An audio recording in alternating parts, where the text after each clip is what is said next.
On the route of the 19th bus. How'd you get so rude and reckless? Don't you be so crude and feckless. You've been drinking brew for breakfast. Rudy can't fail. The Clash, one of the first bands to sing in their own accent and not affect a American accent for the much larger American market. Where is Twitch chat? Twitch chat. How do I get the popped out so that I can see what people are saying, if indeed people are saying anything? There we go. Yeah, see, I thought equals D. I thought that there might be a lot of people who aren't around on, I picked a time for the streams. Why? Oh, here we go.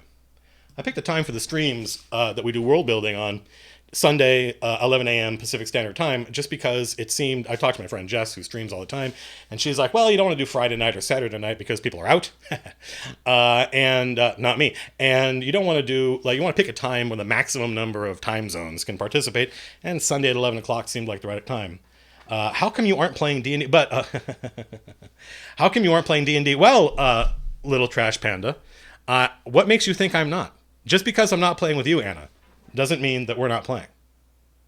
In fact, I believe I have something scheduled that is related to the Dungeons and or Dragons for Thursday night at Turtle Rock Studios. Even though I am on vacation, I am a river to my people, as the man said, and therefore we're gonna do something. Orog, good name. How's everybody doing? Would you mind disabling slow mode? Fine. If you are, will you play a Dragonborn? What is Silardri? Silardri is folly. Can we ask safely about gnomes? No. I'll ban you. I swear to God. If I am what? Oh, I must have missed a thing. The Turks paid me a golden treasure, yet I am poor. Because you can't get too worried about looking like an idiot when you're sitting behind the damn screen. You have to be willing to just kind of go for it and look like a moron, much like I do at the beginning of the streams when I start singing. And it may be that the reason I sing at the beginning of the stream is just because I want people to see me looking like an idiot. And the more willing you are to embarrass yourself, right? One of the things that does is it builds trust with your... I know it sounds strange, but when your players see that you're willing to go out on a limb and look like an idiot, then they're a little bit more willing to go out on a limb. And you can't take yourself too seriously. Supplies. Yeah, let's turn off slow mode. Slow. Can I just say equals 0? Slow duration. Enable slow mode. But you don't look like an idiot. Oh, yes, I do. Oh, I absolutely do. Slow / slow 0. How do I okay, let's talk about Overwatch. Dreadlord Herc, what's up? Yo. You gotta own it. My sister always wanders in when I'm doing accents or silly voice. I was having coffee with my friend Frida Wolf, and we were at the Starbucks, and so people are driving past through the drive-through as we were talking about D&D, of course, because what else is there to talk about? And I started doing my player thing just as a family drove past, and I was like talking to Frida, and I was like, "Hey, what's up? You got to own it. You got to be like, whatever. We're gonna make idiots out of ourselves." Did I turn off slow mode? I don't think I did. Oh, we're not building Moobot. We are not building bad Moobot. We're not building a map. Are you coming up to Seattle? No, I have no plans, alas, to go to slow off / slow off. See, / this is already, it bodes ill because I already can't read the chat. Slow off. Does the collaboration world have any gods, or are we free to add our own pantheon? I think we'll have to come up with some gods. Hey, Yako89, that's amazing that you came from it said it was online. That means the system is working. That means anybody watching my videos right now gets a little thing on YouTube saying, hey, that Colville guy is doing his blah blah thing. All right, so now hang on a minute. I feel like I've already missed a bunch of questions, and I don't want people to have to... Can we ask about gnomes? No. It says it's live, but I can't open. I don't have any control over that. How come you aren't playing D&D? We addressed that. Hello there, Matt. Hello. Since this is a Q&A, would you mind did that? Notes about the White Heart. Oh, yeah, correct. Yes. taking a vacation to do, among other things, work on my novel, work on D&D stuff, work on my house. I inherited this house from my mom, and so it needs a lot of work. Somebody, Siladri said, if you are, will I play a Dragonborn? I don't know. I don't know. I don't know. For some reason, it doesn't work on my phone. Can't help you. How does running a game? How does running a game? So here's Adam Rhodes 536. If you are talking down in the chat right now, I'm not going to see it for a second. I'm going to try and scroll through everything and get to everything. We're going to do this for about an hour and see what happens. How does running a game for one person work? Well, this is a good question, and it is one that we'll probably do a video on. So I kind of feel like I'm robbing Peter to pay Paul by talking about things in this stream that we will talk about in an upcoming video. But so I think I have a reputation among the people watching the stream, and maybe the people playing with me at Turtle Rock Studios, for running a kind of dungeon crawly. I remember there was a very early comment in one of my YouTube videos that said, seems like you like dungeon crawls. I'm like, yeah, I love dungeon crawls, but that's not the only way to play D&D. It's like, the closest analogy I can come up with is that Dungeons and Dragons is like television. Right? It's not like Law and Order. Law and Order is a television show. You can like Law and Order and like Game of Thrones, right? It is this huge, it is a genre, but within that genre, you can do anything you want. And so one of the things that I enjoy doing, but I'm not currently doing, is running a heavy plot-based, narrative-based game. And I believe that is largely what you have to do if you take it upon yourself to run D&D for one person. I ran a session for a friend of mine at work at Pandemic Studios because he had one of my friend Lara, had been kidnapped by the bad guys as they were in the middle of dealing with the patented Colville screw, as my friend Jordy, who was in that game, called it. They were retreating. They were fighting a desperate rearguard action, trying to get out of this dungeon because they had gotten to the bottom, they had stealthed their way down, screwed up, and now were fighting their way out because the entire dungeon was coming after them. And they didn't all make it. Lara got captured and was going to be ritually sacrificed by the bad guys. And my friend Wallace was like, I'm going to go down there and try to save her, like by himself. And I said, great. And we didn't we stole a day's worth of work from Pandemic Studios that day. We didn't get any work done. Wallace was sitting, we would both fit in this room. We were sitting so close to each other in our little cubicles at Pandemic, but we were just over IM the entire time with me. And that was largely him stealthing, role playing. There wasn't a lot of combat in that scenario, but it was it was an action sequence, right? But that's just one session, and that was rare. Typically, when I run a solo game for one player, I need a real plot, right? I need a story with a beginning, a middle, and an end, like something like a mystery, an investigation, a murder. Murders work really well. You need a lot of NPCs for the hero to talk to, because when there's only one player, combat becomes a really dicey scenario, right? Like, especially if you're a low-level character, you don't have a lot of hit points. And so you can't rely on my normal tool of what's in the next room, bad guys, roll initiative, which gets us... Well, my whole screen just went whop for a second. Hopefully this thing's still working. What was that? I just had a complete brain fart. So I need, one of the things I did for a solo game was I stole the plot of Feet of Clay by Terry Pratchett, one of my favorite Terry Pratchett novels. And if you don't know who Terry Pratchett is and you don't like him, then we can't be friends. And it was, the player character was interwoven into this narrative, and he had an NPC ally that could help him out, so that if he got in a fight, it wasn't the end of the world. He had one dude who could help him out, but mostly it was a question of, it was like a murder mystery episode, and there had to be a lot of NPCs to talk to, a lot of places to go and visit, because it's more about this character and their story. Right, about what happens to them. It's not about solving a dungeon or puzzles or traps or fighting bad guys. So that's my advice on how to run a solo. There actually are TSR made. Let's see if we can find them. Let's just take a look and see if we can. New window. You've been drinking brew for breakfast. DMsGuild.com. Rudy can't fail. Oh no. One on one. I wanna play that game tonight. Fighter challenge. Here we go. Success.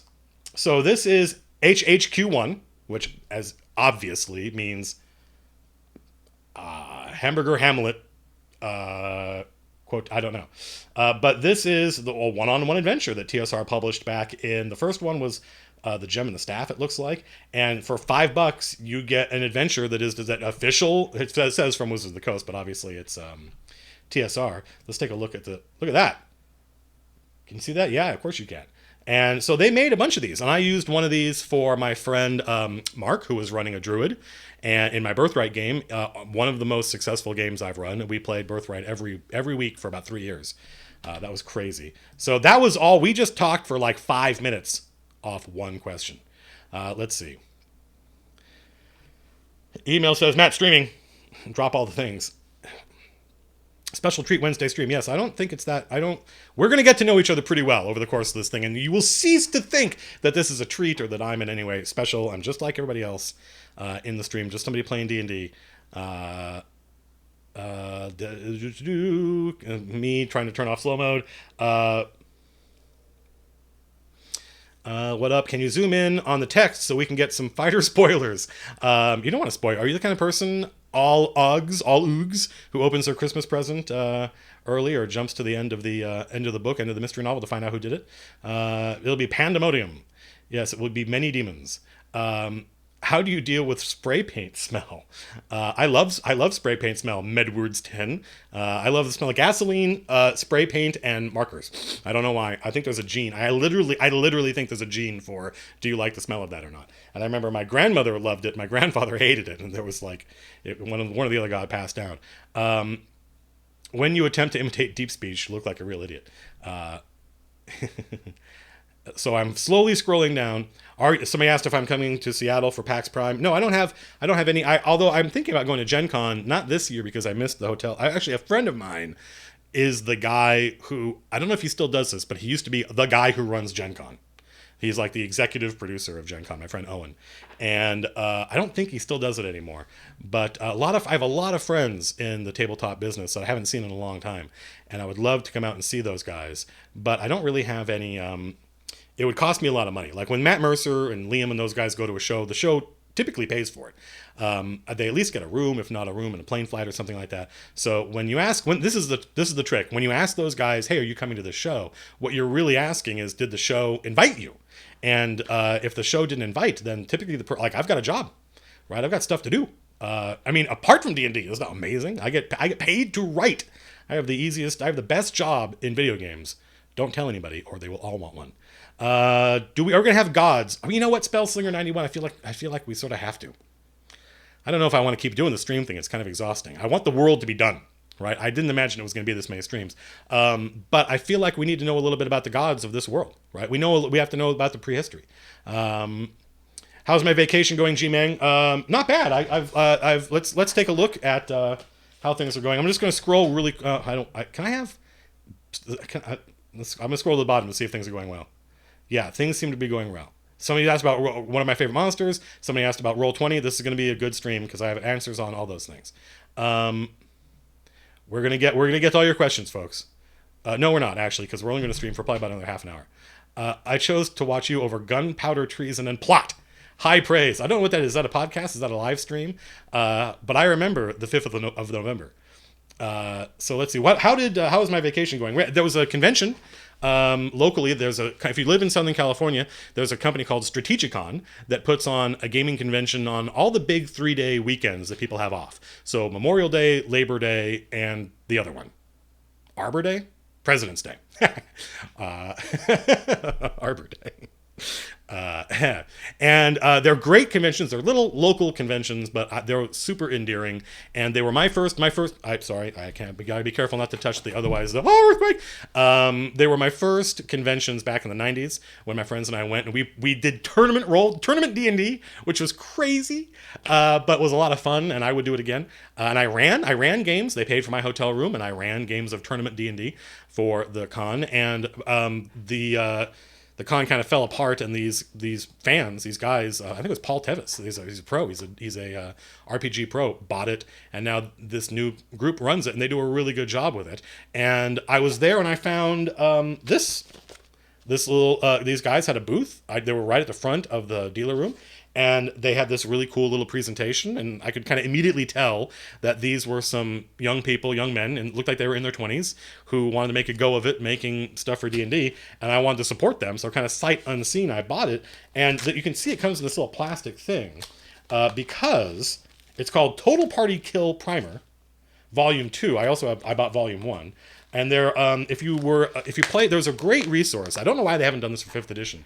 I guess I kind of do know why they haven't done it. They're deliberately trying to, they're trying to do less with more. I think the actual staff, the actual R&D staff at Wizards of the Coast, when I was at Wizards of the Coast, and I was never in Seattle, I was in a satellite office in LA.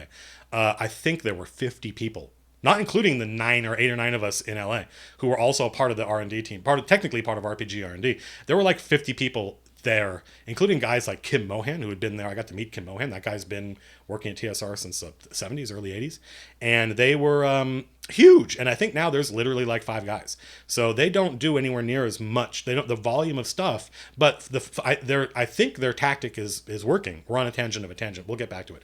I think their tactic is working because I think D&D 5th edition is hugely successful as a brand, right? There are a lot of people playing it and using it and doing stuff with it. So there was a book for 3rd edition called the Book of Challenges, and they kind of did another one for 4th edition, which I loved. I've loved every edition of D&D. I think edition warriors are cancer. It's okay not to like an edition of D&D, don't get me wrong, but it's not okay to hate.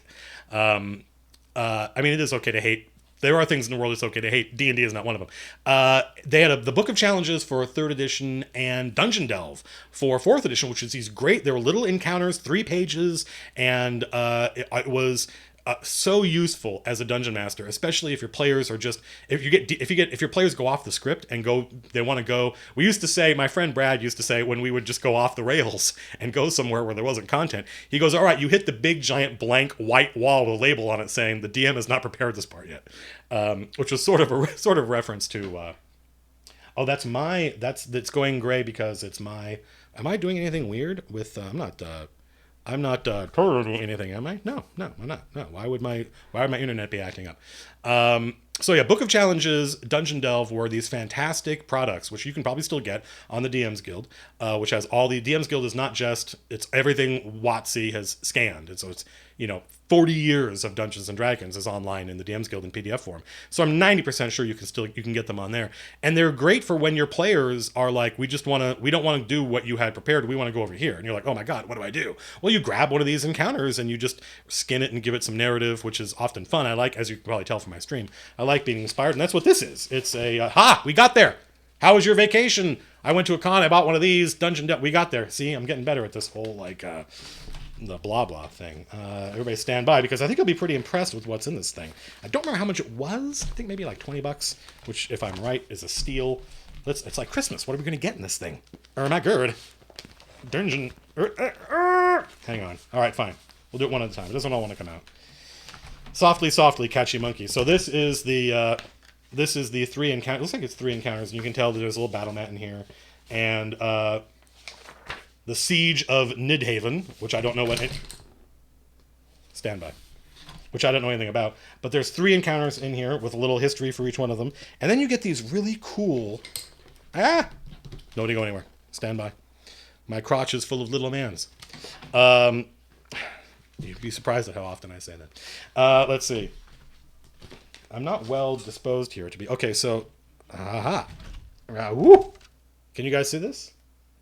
These are little, if I hold this up, these are little stand-ups. These are little plastic stand-up mans. Let's see if I can get that up to the camera. Probably not. Here, if I put my hand up there like that, will it, hopefully the camera's focusing. And it comes with little, Weedly-woos. A whole rack. I've never even seen anything like this. Little die-cut plastic. You just go pop, and they pop out like little confections, like little, and you stick this thing in here. And now I've got a little lizard man mini. Look at that. And you're looking at, there's his front and there's his back. And there's like 40 of these things in here. So these are great. I love these. I'm probably going to use them. I mean, obviously they're not as good as a mini in the sense of be like, oh my God, he's disappeared. He's gone completely 2-dimensional. He's back. It's a special ability these guys have. They can become 2-dimensional. And there's like big ones. Look at that. There's a You can't. I don't even know if you can see this. It's like a naga or a dragon or something. There's a dude on a wolf. These are amazing. I really hope, because I'm not watching the stream, I'm talking to you guys. Oh, here we go. It's a little bit easier to see this. Once again, I'll try to put my hand up here to get the focus on this. I have no idea if that's working or not, but it's super cool. And there's just a ton of these in here. There's just a whole bunch of these, and they all have little stands, and they are the monsters in the adventure. These 3 little short encounters that you buy, and now I've got more little bases in my crotch. I have crotch bases. I have to go to the doctor. And for this one, there are 2 of them. In the one I bought, you get this cool. This is a papercraft tower. You get this little 3D tower that you get to build. And I've done papercraft. We'll do a whole episode on papercraft terrain. Here we go. There's it. Like, ooh, look at that. You cut this thing out. First of all, you mount it on. I can't. It's I'm in the process of. So everything's. You mount this on. Actually, you could probably just do it from here. You could probably just cut this and score it. Some things are best mounted on a foam core, and then you glue them, and it folds up. So the whole thing, like an accordion, folds up, and then goes boop and pops out, and it's this cool little black tower. Look how big it is. It's 3D. It's got parts you can take off, and you can put your minis in there. I thought this is amazing, and so we're not done. We're not done. This thing's. Hopefully the camera doesn't move around, because if it does, you guys will see that my office is in an advanced state of disarray. You get little battle mats. These are the actual schematical Rider. Pro Rider. These are the you get these little cool battle mats that go together and make the actual scenarios. So they did an amazing job with this thing. I went to the so I don't know who makes this. Let's see. I want to promote these guys. We'll promote these guys on another stream, just because I liked them and I thought their product was really cool. Produced by 2C Gaming, and they come in Pathfinder 5e, I think, System Agnostic, Total Party Kill Primer. I bought these. I try to avoid. The guys from Fantasy Grounds and the guys from Hexographer were both like, hey, do you want to get together and do like a giveaway thing? And I thought about it, and I was like, in fact, full disclosure, I contacted the guys at Fantasy Grounds. Hexographer guys contacted me, but then after I thought about it, I was like, I'm just going to pay for all this stuff myself, because I don't ever want to be in a situation where I feel like I can't be honest and say what I think. Like, I love Hexographer, but I don't think it's perfect. And I also want to be able to do stuff like, say, Campaign Cartographer, terrible program. But once I start accepting money for this crap, then I feel like I'm beholden. I feel like I have corporate masters. I've got enough of those as it is. Went to the comic book store and got Odyssey, which I don't know if it's any good, but I love the art for. This is a kind of a sci-fi gender reversed The Odyssey, right? Well, which my friend David was reading, and I was like, it's great. I love how they did this. And he goes, oh my god, I didn't even realize that it's Homer's Odyssey. I got the first Low trade. Again, don't know if it's any good, but love the art. So, catching up. I picked up Ta-Nehisi Coates' Black Panther. I love Ta-Nehisi Coates. If you don't know who Ta-Nehisi Coates is, we can't be friends. But he's a brilliant, brilliant writer. Mostly he writes for The Atlantic on race, and he's incredibly well-researched, well thought out, and now he's writing comics. So this guy's kind of a hero of mine, that he gets to, he's a legit writer in the real world, and he gets to write Black Panther. And this is number 2. And I'm not sure how it's going to break, because the dude is not a fiction writer classically. And you can kind of tell when you're reading this, but it's a slow build. You can tell he's setting stuff up, and it's in continuity, even though this is number 2. It kind of builds on all the other stuff that has been done with Black Panther in the comics. So far, the art is fantastic. So far, I'm buying it. And one of my happiest moments, this is going to sound weird, but it tells you a lot about me. One of my happiest moments in the past for quite a while was on Twitter. Ta-Nehisi Coates. This is supposed to be a Q&A, and I've only gone through 3 questions. On Twitter, there was somebody interviewed him about doing Black Panther, and he was in the middle of making a map of Wakanda, because the first run of Black Panther wasn't even out yet, but it was already in pre-orders going through the roof. And so Marvel went to him and said, let's do another season, basically. Let's do another 10 issues or whatever. And he's like, all right, if we're going to do another 10 issues of Black Panther, I need to know more about the literal geography of Wakanda. There were maps in the 70s, back in the Black Panther comics in the 70s, but they were terrible maps drawn by people who don't know anything about Africa. And so he was doing real research, and he goes, I'm going back to my teenage D&D See, we're back on topic. My teenage D&D nerd history, going and making maps like of my D&D world, and he was using, I believe he was using Hexographer. And he goes, and he said in this article, and this was not like, this was a pop culture article. This is not a D&D article. He said, I tried this other program out, but I couldn't make heads or tails of it. And I quoted him and tweeted and said, even Ta-Nehisi Coates can't figure out Campaign Cartographer. And I intuited, even though he didn't mention what the software was, I intuited what he was talking about.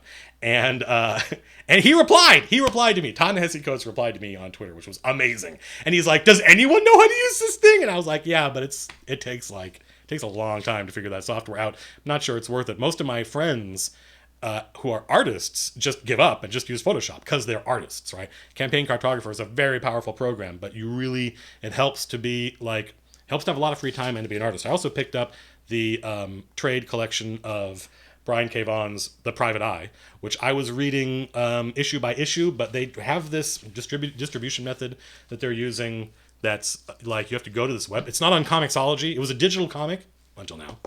But it wasn't on Comixology. You had to go to the site and you had to buy, and it was just a huge pain in the ass. Like they made it really difficult to buy their comic. I know they don't think of it that way. They're like, what do you mean difficult? There's a website you go and buy it. It's like, yeah, but I don't want to go to another website and register again and have to give them my credit card info. After a couple of issues, even though I liked it, I gave up. Again, pain in the butt. But I supported them in print. So there we go. That's how my vacation is going.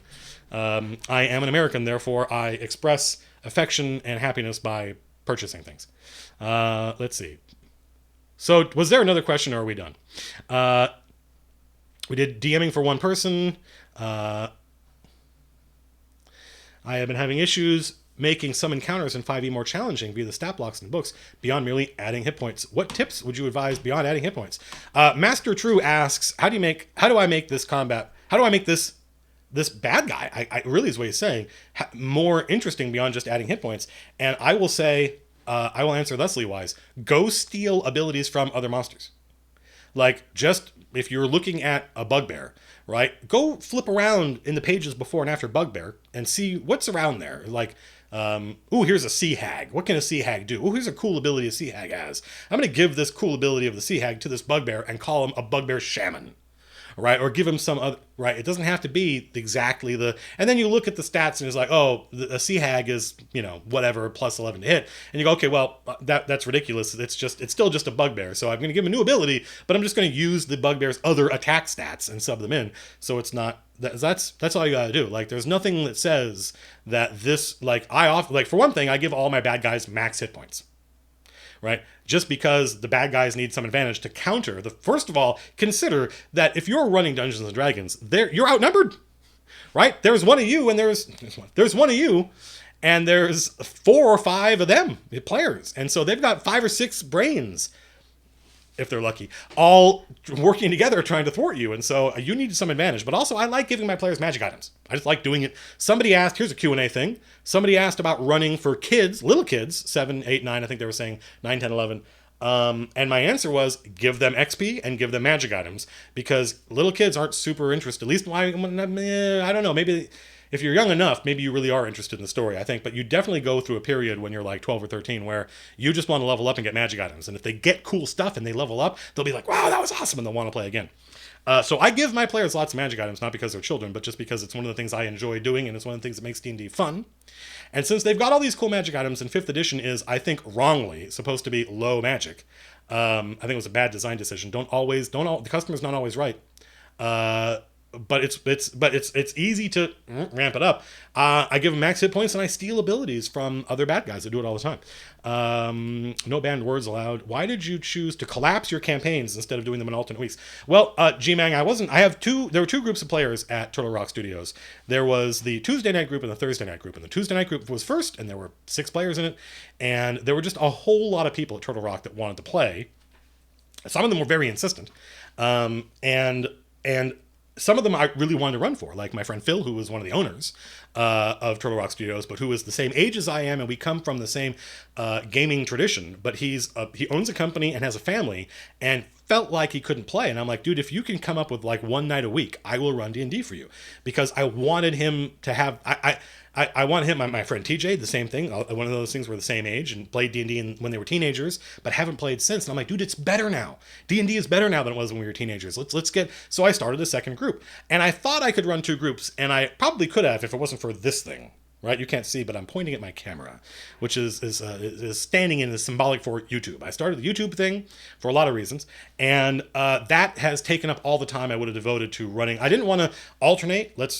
First of all, we never played every other week. I don't believe in playing every other week. If you can't play D&D at least once a week, then I'm out. Like, it's one of the reasons I don't play, even though I still see my friends from high school now, 30 years later. Every other week, I'm not interested in playing D&D, because I feel like if you don't play at least once a week, then you start forgetting what the hell happened last time you played, and you lose that sense of continuity in that thread. I know a lot of people, it's the only way they can playing once every other week or once a month, in which case, more power to you. But I find it to be like, if one person is not around for 1 week, then you just missed a month. That's a month that's gone for the 2 weeks thing. So we weren't playing. I wanted to play both groups every week, Tuesday, Thursday, and I could have done that, but now I've got another hobby on top of D&D, which is the YouTube thing. So that was after having put the first group on hiatus, and I loved that first group. I loved running for them. It was the most fun. It was kind of the reason I started doing this channel, is because back in 2015, June or July of 2015, I started running D&D again, and I just fucking loved it. It was just, he said a no word. I really liked it, and so I was jazzed and wanted to do more, but I don't have time. So I'm like, look, we're just gonna, and we're gonna. The title says building a campaign world. I'm sorry, I should change that, but I'm not going to, because we're almost done. Going to update what are people looking at? That says, somebody says, going to update Priest. Well, oh yes, I am. Anna. Actually, I'm editing Priest. I have a little, have I shown you guys this in a previous stream? Priest word count. This is my guide. This is some writer nerd stuff, right? This is every chapter in the book, and the word count of the original chapter, and my projected word count, because it's currently 135,000 words, which is a lot. That's a long book for what I'm doing, and I want to get it down to about 100,000. So I did some math to figure out how far we have to get, and I'm going to go chapter by chapter and edit it down, and that's also going to cure some of the typos. Anna bounced off my first novel, which is fine. I don't blame her. It's okay. We can still be friends. Thoughts on the Spoonie experiment? Do not know what is. I do not wot of that. If you're looking for a great archaic word to add to your vocabulary that I think we need and would benefit from, W-O-T. Wot means know of.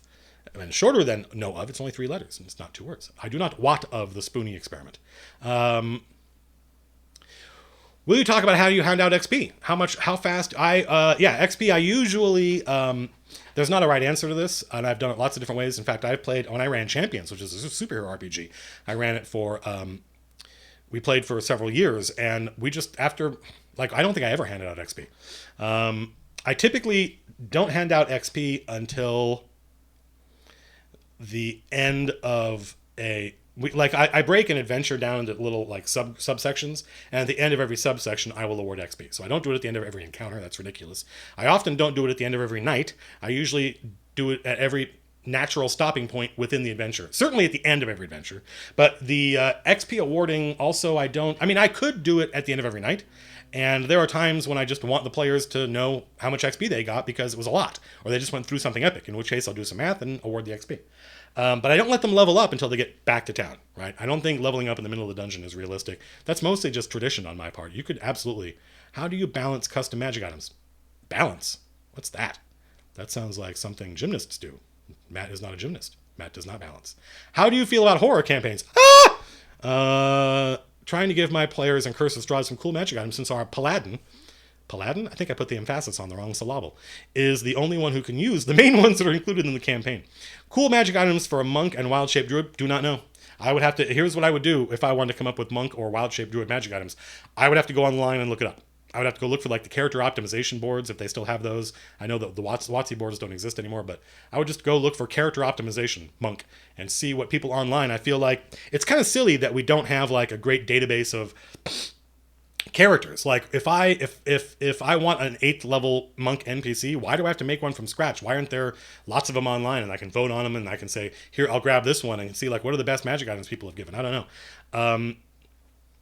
Let's see. What is my favorite magic item story from one of my campaigns? Um, what is my favorite magic item story from one of my campaigns? I don't know. I don't know. I don't know. The first thing that pops in my head, which is not, I think, what you're asking for, is in Return to the Temple of Elemental Evil. My players found a drum, a little drum with skin. Okay, so story time with Uncle Matt.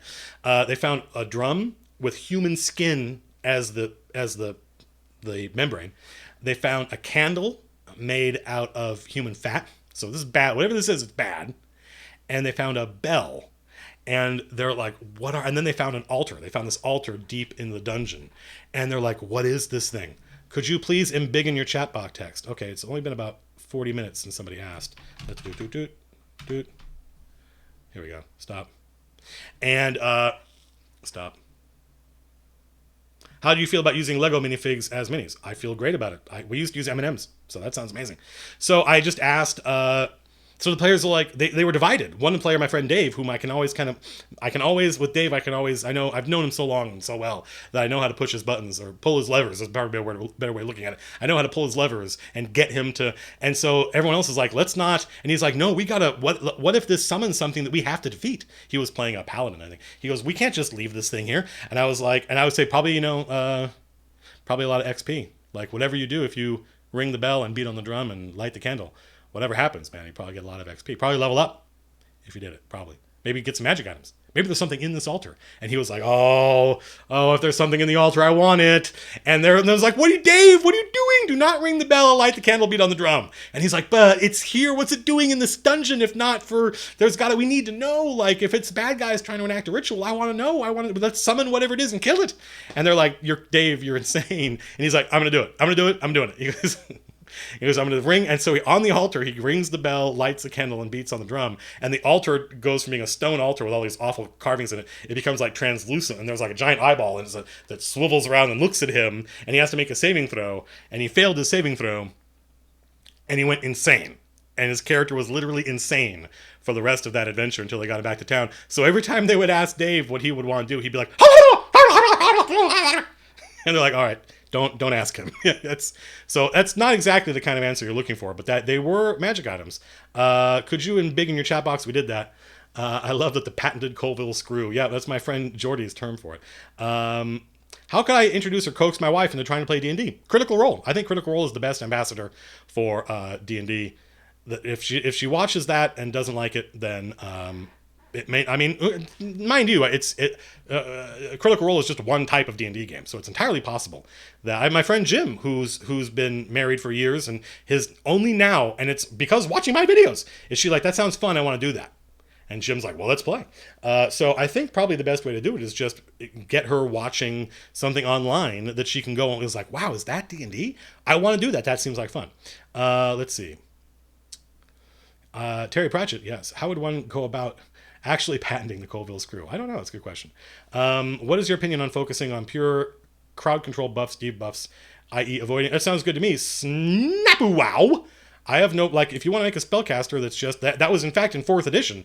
That's what a wizard was. He was a crowd control guy. And it was... I enjoyed it. I thought it was cool. So, I have no problem with that. You had one job. Would love if you would start the Sunday streams an hour later. Well, that's not... We have a schedule, man. Is there a PDF version of Night Below available, Blast Ronin? Not in the way that you mean. No, there isn't. And there should be. That's why I've got... My copy of Night Below is right there. I had to buy another one because I only have half of my old one. In fact, Blast Ronin, I think if you scanned that and sent it to Wizards of the Coast and adhered to their scanning policies, they'll pay you $50. They have a list online, or I dreamed of this. They have a list online of all the adventures that they do not have high quality local copies of that they want to scan, because the DM's Guild not only has user created content, it also has the entire history of D&D up here that you can buy PDF, nice high quality good scan PDFs of, and they don't have one for Night Below, and so they need people like you and me to scan them and put them in. Let's see. A forum. So Master True is asking about a forum for. I think if people wanted to do that for Collabris, a forum where people could. I think if Collabris is, that's one of those things where if it's popular enough, I don't. I just blacked out for a second. I don't know what happened. Is everybody still there? What day is it? Coming up with a forum for collab. I think that that's something where if it is popular and we release it and it takes off and people use it, then someone will make a forum for it. That'll happen on its own. What kind of character would I play in Collabris? That's a good question.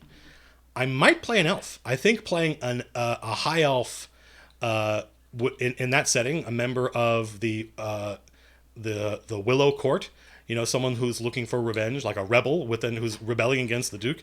That sounds cool. Or, man, I would love to play a Dragonborn in glass plate armor with glass weapons. That would be epic. I was going to use a word before epic, but I'm not gonna. How is the novel coming? In fits and starts, like the hurried lover, as the bishop said to the nun. I took a weekend. I actually got a lot of work done on the book today. I was inspired by something, and I worked out some plot stuff that I'm not going to. How come you do videos that I'm not gonna? Hopefully, by the end of this vacation, I'm on day 3 of a 2-week vacation. I will have an outline finished. That's the heavy lifting. The heavy work of writing the novel is getting the outline done, knowing every chapter, what happens in that chapter. Once that's done, then it's just it'll be like a month. I'll get it all written. It's just getting I am terrible as a writer. There are things I'm good at, and there are things I'm bad at. I'm not sure. There's 1 or 2 writers that are just geniuses, but the things I'm good at are character and dialogue and tone. I am and tension and drama. I think all writers have to be good at tension and drama, but I'm terrible at plot, and so that's the thing I end up spending all my time working on. In fact, there was a review of Thief on Amazon. I think it's the only 3-star review, and the guy said, "I don't know why people like this book so much. I didn't like it, and let me tell you why." And almost everything that dude said, I'm like, I agree. I agree. So I'm pretty critical of the work, and that's why I spend all my time pounding on the plot and trying to get it into shape. Generally speaking, I do not think plot is that important. My friend Tom Abernathy, who was the narrative director at Microsoft for a while and at Riot for a while, gave a talk at GDC saying video game developers stop worrying about plot and lore and history and worry about character, because character is what you're selling. And I completely agree. Matt Mercer gave me a shout out in a panel on MomoCon. I don't know what the Momo stands for. And the crowd cheered. Matt Mercer is a cooler friend than I deserve, probably. He's pretty awesome. Any series I'd recommend that are focused on a character interaction the way Pawn of Prophecy is. Earl of Trellheim. It's a good name. Barrick, the Earl of Trellheim, who's asking about a great... Do I have a copy of... Stand by. Don't go anywhere.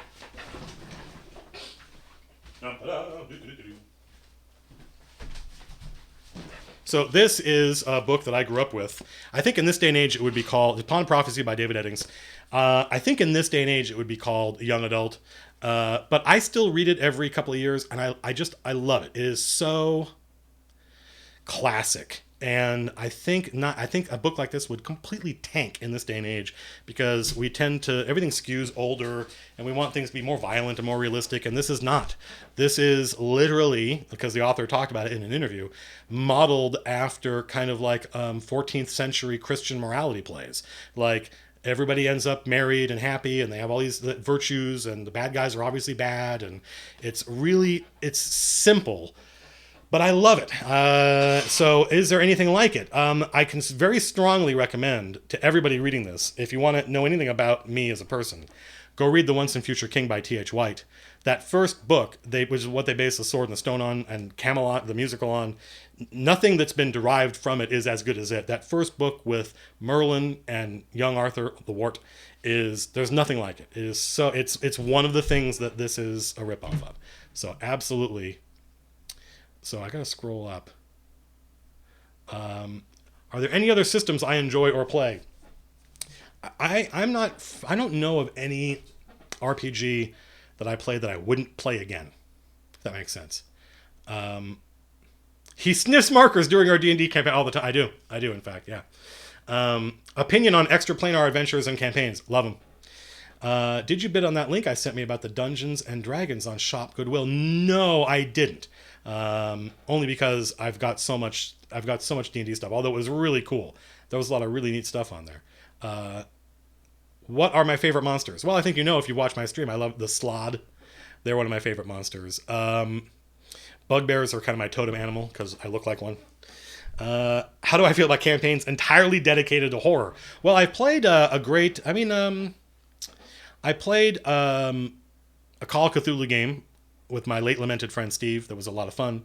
And I played a great game called Chill, which is kind of Call of Cthulhu, except you can win. You don't ultimately go. Call of Cthulhu, if you don't familiar with it, is an RPG in which one of your stats is sanity. And every time you encounter anything out of the ordinary, you have to make a roll, and your sanity goes down. And it never goes up. It never goes up. It only ever goes down. So inevitably, if you play long enough, your character literally goes insane. And that was one of the hooks of it. That was one of the fun parts of it. Chill is like that, except more X-Files-y, less you don't go insane. I enjoy it, but I don't. I felt creeped out in horror games, but I've never felt the same kind of experience that I felt like watching Alien or something like that. I've never felt really terrified in a horror game. Do I know about Roll20? Yeah, but I've never used it. I've tried it out, but when I tried it out, it may have changed. My impression of it, Roll20, for those of you who don't know, is what's called a virtual tabletop solution. It's for people that want to play D&D online, like literally not D&D, not D&D online, but they want to play D&D online, period. And it lets you play D&D with all your friends across the world. The problem with Roll20, and the problem with a lot of the virtual tabletop solutions, is that they are not virtual tabletops. They're virtual battle mats. Like, all it is the grid and characters on the grid and stuff like that. And that's why when I did my own research, and this was years ago, so it may have changed, I went with Fantasy Grounds. Because even though Fantasy Grounds is crazy as a piece of software, right? And I'm looking forward, they're doing a Unity version of it, which I think will be a lot better. But the reason I endorse it and promote it and like it, even in spite of all its weirdness, is because it is literally a virtual table. Like, you're looking at a table, you're rolling dice on the table. I can hand things out to the players. I can hand out maps and notes, and it's great for illustrations and stuff like that. There is a virtual battle mat, and it's really good, and it knows the rules of D&D, so I can click on a guy and roll, and it tells me if I hit or not. There are all sorts of things that we'll do a whole video on Fantasy Grounds, and we'll do a giveaway. The battle mat is only one part of it. There's a calendar, there's all sorts of other stuff. And so I'm sure by now Roll20 has all those things, but I'm well invested in Fantasy Grounds and I like it. I'm going, let's see, hang on a second. People, do I know about, okay, here we go. Have I ever had to deal with PCs too far apart in stats? Yes, I have. Yeah, my friend Tom in the Tuesday night game is playing Baltair the Human Monk, and I think his lowest stat is a 15. So he single-handedly annihilated an entire thieves guild who had kidnapped a friend of his. They sent Tom in to negotiate. They were all outside the heroes were all outside ready to bust into the inn. The villains had taken over this inn, the Black Frog in the town of Orlane. And they didn't need to. By the time they got in, the battle was over. Tom had literally punched every person that into death. And it was something that we just embraced. It was like Jason and the Argonauts. And there's Perseus and there's Jason, and they're hanging out with Hercules. And like, this guy is the son of Zeus. So we're probably going to be fine, right? It was one of those things where if Tom went down, I would just focus fire on Tom a lot. If Tom went down, they panicked, right? And it became kind of a canary in a coal mine kind of thing. And I'm having difficulties with creating my bad guy mechanics. Any tips? I would need to know more about your problem, and it might be beyond the scope of this Q&A. How did I get a writer job for video games? Because it doesn't... I was a designer. And I'd been a writer in the tabletop business, and I'd done a lot of... I would want to be a writer in college, so I took a journalism class, which is maybe the most useful class I've ever taken when it comes to writing. I took a lot. I took composition classes. I took screenplay classes. I took Shakespeare. But the journalism class was aces. And I was working at Pandemic Studios, and they hired a screenwriter, and the screenwriter wrote a script and gave it to the lead designer. And the lead designer said, I don't have time to read this, and sent it to all the designers. And they were all like, whatever, this looks like English to me. And I redlined the whole thing. I'm like, no. And after I'd done that a couple of times, they said, Matt, do you just want to write this? And I said, sure. So that's the answer. Creating my bad guy mechanics. If the monster manual can't help you, I'm not sure I can. Hey, Matt, thanks for the random encounters video. Glad it helped you guys. Somebody, it's funny. A lot of this stuff is smoke and mirrors. Somebody in my YouTube in the comments challenged me and said that what I was suggesting for dungeons doesn't actually make any literal sense. That the players would not want to, if they're going to have a random encounter, they should want to, after the first encounter, they should want to then sleep and roll on the random encounter table so that if they get an encounter, they are as well rested as possible. And I was like, you know what? That makes sense, but that's not how they think at the table. The reason I was able to make the video was because I've been doing this for years and I know it works. I know when the players think that if they rest, and the way I said was look at it like this. The dungeon is the unit of measurement. This is the thing they're going through. And the more they rest, the more they are going to have to roll on this table and something might come and eat them. Would you rather roll on that table 4 times or 8 times or 12 times? You would rather roll 4 times. So you want to get as much done as possible. But then it creates this tension, right? You don't want to stop and rest too early and roll on the table, roll on the chart to see if you get a random encounter because you're maximizing the number of random encounters. But at the same time, you don't want to push it too far because then if you get a random encounter, you don't have any of your spells, you don't have any of your hit points. So I like that tension of trying to decide where, and the players argue about where to put that needle. And when they're arguing about it, that's when I know it's working. Wow, Arbor Day, I'm so far behind. How do you do tournament D&D? Well, you have a module, you have an adventure that is predetermined, and a lot of the early D&D adventures started off like the Lost Caverns of Sojcanth, started off as tournament modules. And you can download these. I think look at Lost Caverns of Sojcanth online. I think you can get it for $5. And it shows you how to run it normally, but it also says this was the tournament convention that TSR ran, the tournament adventure rather, at the convention at Gen Con in 1970 whatever. And there's a scoring sheet. It's basically like you're going to get through the dungeon. And they're not always dungeons, surprisingly, but you're going to get through the dungeon and you get points for getting to the end. You get points for every potion you don't use, right? So it becomes a question of can you get from point A to point B, or I guess point A to point Z, can you get through the alphabet using as few of your resources as possible? Did you negotiate with this? Did you find the secret door? Did you negotiate with this bad guy? And you get points for all those, and the different groups are scored, and the group with the highest score wins. I just DM'd my first game, and I think it screwed it up. Well, we'll see. Maybe not. You never know. Don't be too negative. Let's see. Have I ever tried to run a West Marches game? No, I haven't. Although Turtle Rock was probably the best place to do that, and I haven't done it there. But I've never really had. By the time I encountered the idea of the West Marches, I no longer really had that issue of not having engaged players. So it's more of a question of I wish I had known about I wish I had thought of the West Marches when I was younger. Let's see. I may have to just scroll all the way down. I am.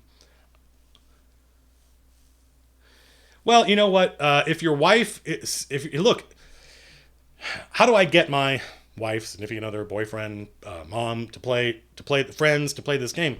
It's not for everybody, right? D&D is not for. I think it's for a lot more people than are playing it now. I think it's the most fun you can have with your brain. But for every person sitting there going, how do I get this person that I like or this person that I care about to engage with my hobby? There's somebody else saying the same thing about baseball.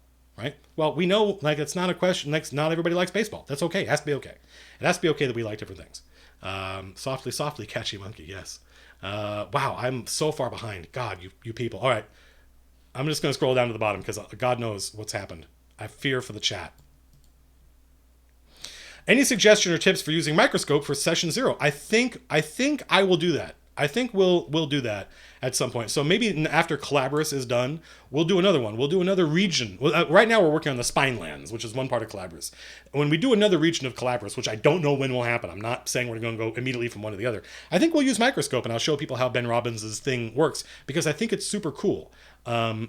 As per DM's Guild's website, they are no longer accepting scans or submissions. Well, I mean, Wizards of the Coast only a month or two ago announced this program where they are looking for people to scan these old adventures. So I would be surprised if... what do you mean, you people?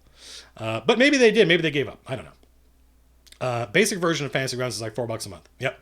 Although I spent the $150 to get the full version because I wanted to be able to just... And my friends helped pitch in. They were like, we're all going to get to use this. So they all pitched in. And I think we've gotten our money's worth out of it. I think we've more than gotten our money's worth out of it. We use Fantasy Grounds a lot. Ever played Red Dragon Inn? Did somebody just ask if I'd ever played? Is this thing working? Maybe you weren't asking me. Have I ever played Red Dragon Inn? I've never heard of it. Is it a RPG? Video game? Tell me. I also just got all of the Red Dragon Inn stuff I didn't have before. And typically when Matt Mercer interacts with me online, it's via Facebook. I think because he's divided Twitter and Facebook up. But one of the rare times when he posted a response to something I put on Twitter was when I showed that thing off. And he was like, "Oh my God, that is a great drinking game. We have to get together and play it." But I don't drink, alas. That's why I didn't go, yeah, let's do that. How do you feel about the idea of PC classes as bad guys? I love it. Next question. Winning a Fantasy Grounds giveaway would be so incredible. It is expensive, but if you can do it, you can do the monthly thing, their subscription thing, and then if you like it, splurge and get the unlimited. I paid my $150, and now no one ever has to spend any money. What do you do if you've backed yourself into a corner narratively? I kill somebody, or I have something violent happen, or if I ever get to a point, if I'm ever staring at a chapter, trying to figure out why don't I want to write this, the answer is because it's boring, and I have found I have a need in the script, in the plot. This needs to happen, but I'm bored. I don't want to write it. So that means we got to spice it up. There has to be violence, there has to be tension and resolution. So anytime I find myself backed into a corner, I end up just needing to add some. They need to argue about something. There needs to be a fight. There needs to be some tension. Hey, which discipline of game development do you think is most tied to DMing? Designing, writing? That's a good question. I think all of them have I think artists, programmers, all make good DMs. Do you think the PC classes as a bad guys is a good idea? We already covered that.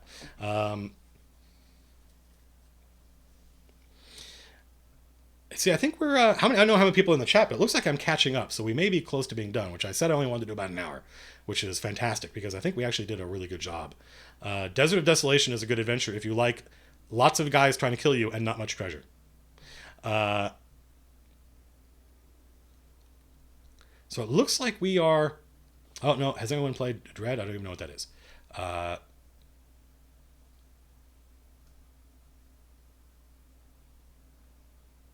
A stream not at 4 a.m. So it looks like... Am I planning on joining Gen Con this year? No. Oh, somebody mentioned 7th Sea. That's awesome. Hey! It's Clockwork! I'm sorry I screwed up your map, Mr. Clockwork. Starting next week, I'm running a game in Calabris. I think first level characters should start in Northern Sanction because I believe the D&D is about human beings. You could start in Zir. I think you could start in any of the civilized places. The port city is probably the best place to start because then you can have people from all over. You can have people who aren't on the map. You can invent other places for people to come from. Am I planning to go on Gen Con this year? I thought about it, but I couldn't. Every time I think about going to Gen Con, this is like the 4th or 5th time I've thought about this. Every time I go, I should go to Gen Con this year. I end up, it's too late. It's always too late. I'm always impressed. I don't mean that in a good way. I mean like, how early you have to get a room and stuff like that. And I just want it to be convenient when I do it. And I always forget. So maybe now I should be planning for next year. If so, are you planning on doing any kind of meetup? I'm the systems lead for 7th Sea 2nd edition. That means you know and work with my friend John Wick, who I played D&D with. And in fact, we were talking about Chill earlier. Let me tell you an interesting story about John and me. I think it tells you a lot about me and John. John Wick, Keanu Reeves' character from the movie, ran Chill for me. It was the first time I had played Chill, and I completely loved it. I fell in love with it. We had a great time. It was a lot of fun. And John was a great DM, which won't surprise anybody. And I told him, I said, John, that was amazing. I want to play again. And he had this already kind of melancholy look on his face. He goes, yeah. And he goes, I'd like to play again too. I don't know if we will. Eventually, it wouldn't be as much fun. And I'm like, why? He goes, because eventually you would figure out the rules. And I was like, yeah, I would. Probably I would figure out the rules. So if you guys don't know what 7th Sea is, 7th Sea is a role-playing game that was put out by AEG. In the late 90s, I think, early 2000s. And I don't know how popular it was, but it is now, they did it. AEG is kind of in the process of divesting itself of the properties that aren't making any money. And so they sold the rights to 7th Sea, or licensed them to the guy who built the world for 7th Sea and probably designed the rules for all I know. John Wick. And John did a Kickstarter for 7th Sea and it made a ridiculous amount of money. Good for him. And so they're doing a new edition of 7th Sea called 8th Sea. No, that would be... it was a very Matt Cofield joke.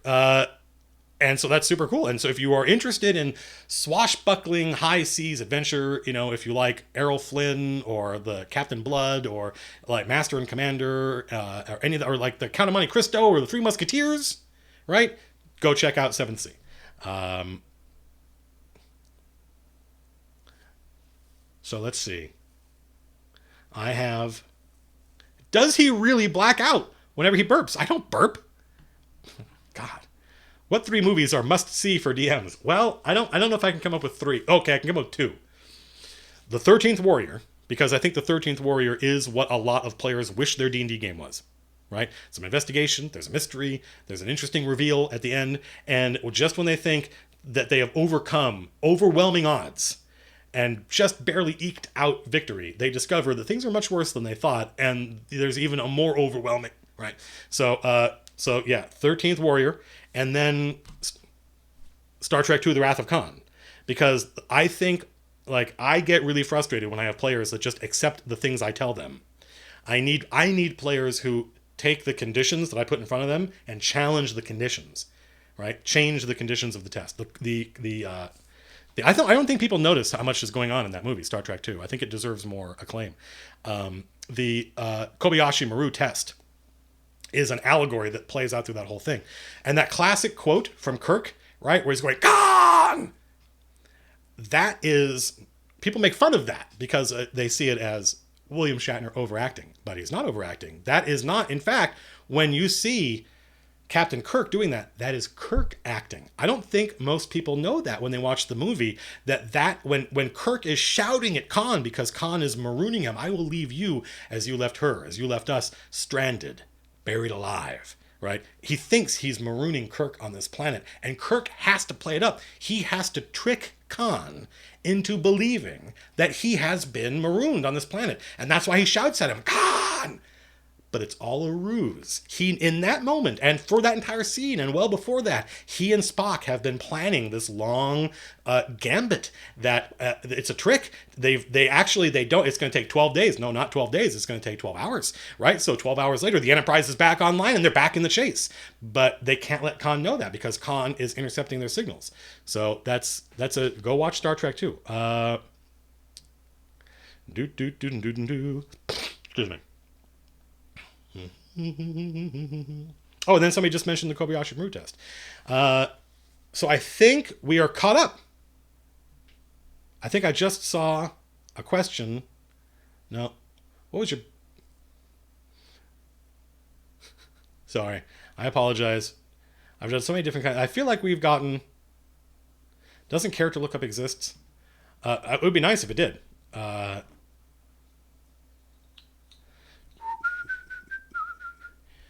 And bail we will not entertain.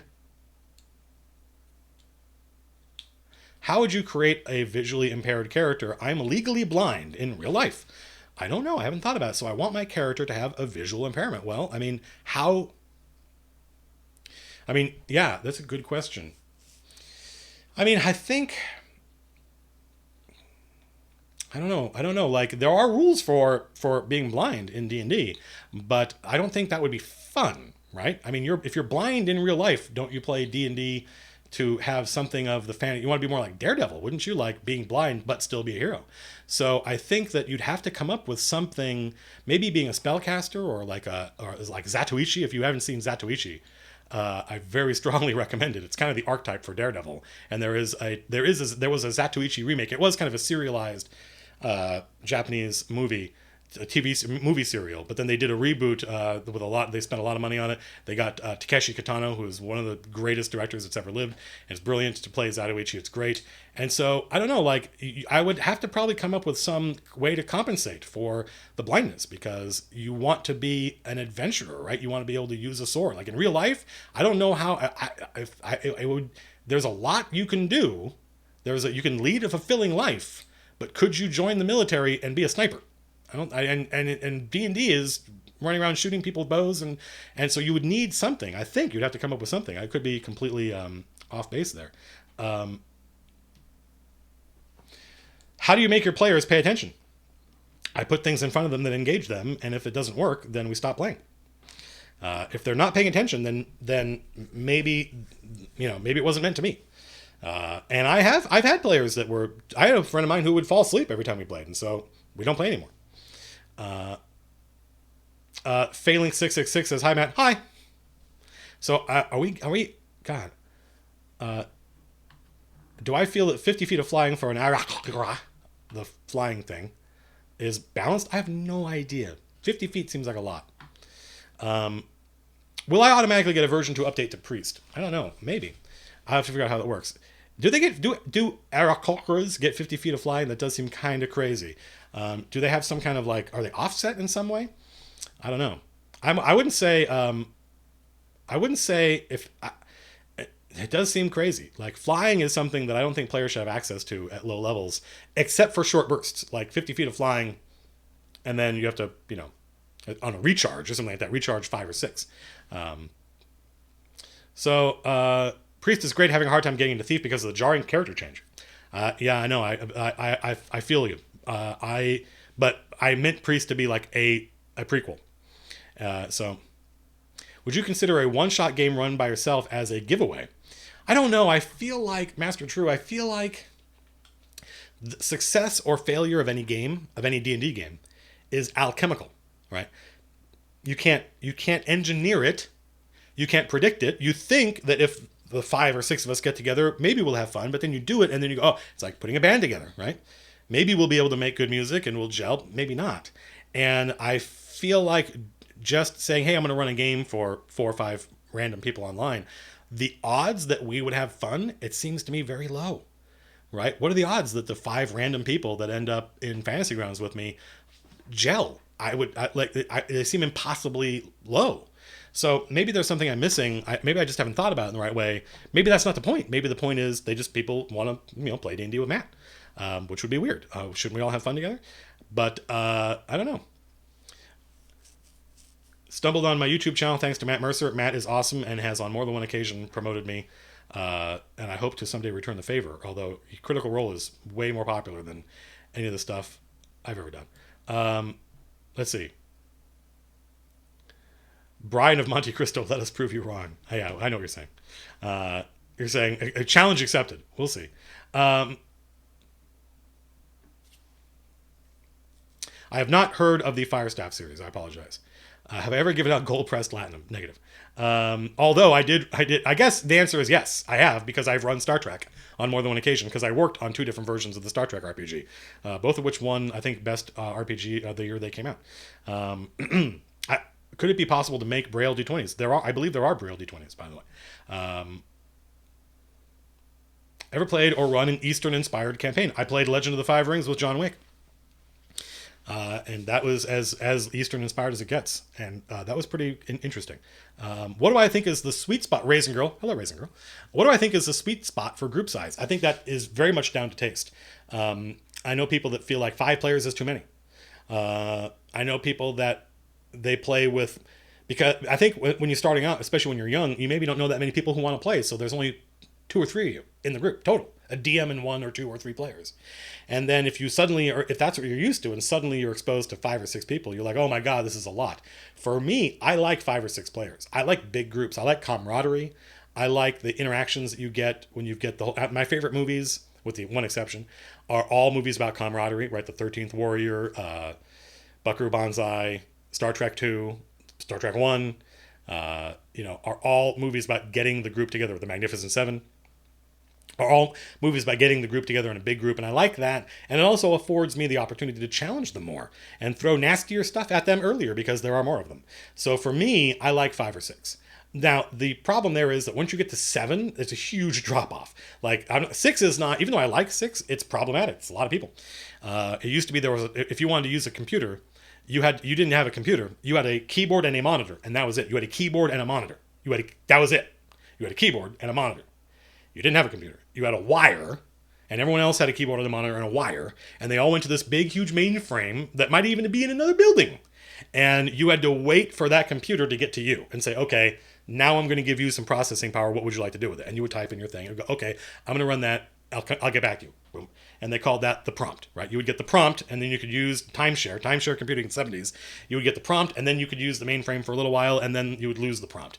And that's the analogy that I use running D&D is the more people there are at the table, the less time everyone gets with the prompt, right?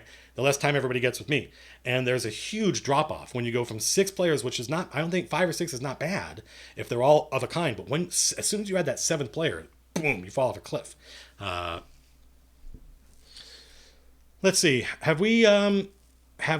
this been a useful,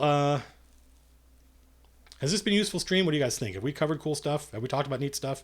You guys all going to see I am also really interested to see what Fantasy Flight Games does with L5R. I think L5R had I think that the Day of Thunder, 1996 through to Gen Con 1997. I think it's the best story there has ever been in any game in any category. And I've yet to see it equaled at all. I don't know why. And the stuff they did in that game, I don't know why more companies don't do. Because they're dumb, I guess. And in fact, I was just trying to get my friends at work into it. And so I bought the Clan War. The Fantasy Flight Games did a little box set that recapitulated that. And it was pretty cool. But then AEG sold off, and now that game is kind of defunct for a moment. What are my feelings on Kender? I think Kender are like the designers of late first edition. The Dragonlance folks, Kender is them trying to troll you. Like the description of Kender in the original Forgotten Realms Dragonlance, in the Dragonlance thing, explicitly calls them out as disruptive, annoying characters whose goal is to slow down play and annoy the other players. So Kender are a thing that you do when you want your friends not to like you. In which case, why not just go play diplomacy? We're very close to finishing, are we? I think he's... Okay, let's scroll back down. Have I ever run a D&D game strongly based at sea? Not really. I find boats are a cool thing to spend some time on, but then the players got to get off the boat, I feel like. That's probably just down to limitations of my own imagination. It's already 8:30. We've been doing this for at least an hour, so I think we are... I think we have to be done. Could we do something like the world building stream, but for some sort of campaign? Once we're done with Calabras, which I don't know how many more streams it's going to be, but I want to get it in shape. All right, I've worked in the RPG business before. I have a pretty good idea what needs to be there for it to be a product. Once we've got it in shape, then we are going to make characters, and then we're going to get out Lost Mine of Phandelver, and we're going to prep it, and that's my goal. My goal is to be able to show people how I prep an adventure, and I just thought it would be neat to do it in our own world. So, let's see. We could do something like... So I think that's the campaign. That's the answer to the campaign hook question. I think one of the things the Calabras final product will have... I will write this on my own. I am a writer. There are some things that we don't need the stream for. So there's a lot of stuff in the current PDF that are just notes, and I will flesh it out. They're notes to myself. And one of them is going to be how to run, like what kinds of characters would be from each of these regions. Like, so you're starting in the port city, right, of Titan's Gate, I think is what we're calling it. You could be a nomad from the Bantor Steppe. You could be an elf from Tal and Arafel. It's cool that these names are starting to just work for me, like they're real places. You could be a Dragonborn from Zir. So I'm just going to have a write-up for why would you leave those... If you are one of these people, what are some reasons why you might leave that place and go on an adventure? I think that is a subject that is woefully undercovered in a lot of RPG products.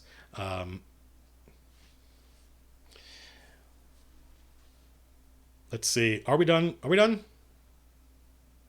There was a successful Kickstarter for Braille Dice. I thought there was. Do I think professional DMs will ever be a thing? Gosh, I hope not. I've had people who they haven't done it, so they don't know what they're suggesting. They're like, man, it would be cool if you could run, literally meaning me, if you could run D&D for a living. And I'm like, that would be death. Having to D&D as a... Like, I look at my players as providing the service to me. I like running the game, right? And if they're paying me to do it, I mean, if there were a way to make money doing it, let me put it this way. If there were a way to make money doing it, Matt Mercer. That dude is, I don't know how right now, like, I subscribe. They get my $5 a month, and I never watch that show because I'm running game on Thursday night. In fact, that tomorrow night might be the first time in a long time. I used to watch it all the time, but I think tomorrow night might be the first time in a long time that I will actually be able to watch Critical Role live as it happens. That station generates revenue, and I don't think any of the players, like, they're not kicking in any money. So if there were a way to run D&D online via Twitch, for which I have some ideas, and then get revenue that way, maybe. But having the players pay you, that would be crazy, because then, like, you're obligated to run the game they want. And ultimately, at the end of the day, I think the DM has to run the game they want. The DM has to run the game they believe in. And obviously, I think there's some middle ground, right? And I think every DM has lots of different games in them. And it's just a question of picking the ones that those players will like. But, like, go watch the catastrophic failure episode of my YouTube stream and think about how that would have gone if they were paying me. No, I can't. I could not have that in my head. I couldn't do it. I couldn't run the game. I guess somebody could do it. Not me. My style, negative. So, no, I always wanted it to be an hour. Earl of Trellheim. I thought it would be an hour, and I feel like we probably spent about half an hour dicking around. So, okay, well, I think I'm going to scroll down and see what we got. I think the number of questions is trailing off.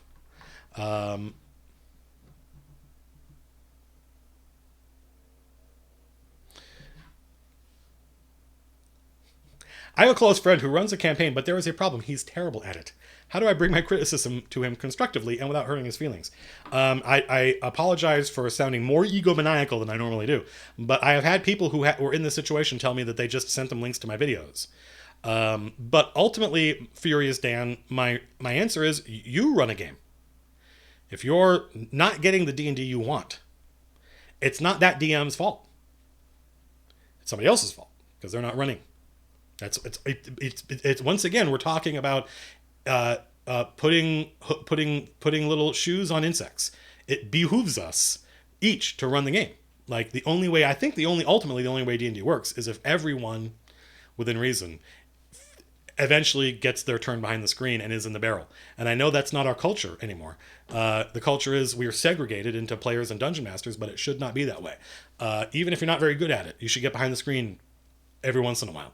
And if the DM you're with is not running the game you want to play, then either get another DM or you start running. No gaming is better than bad gaming. It's not like pizza.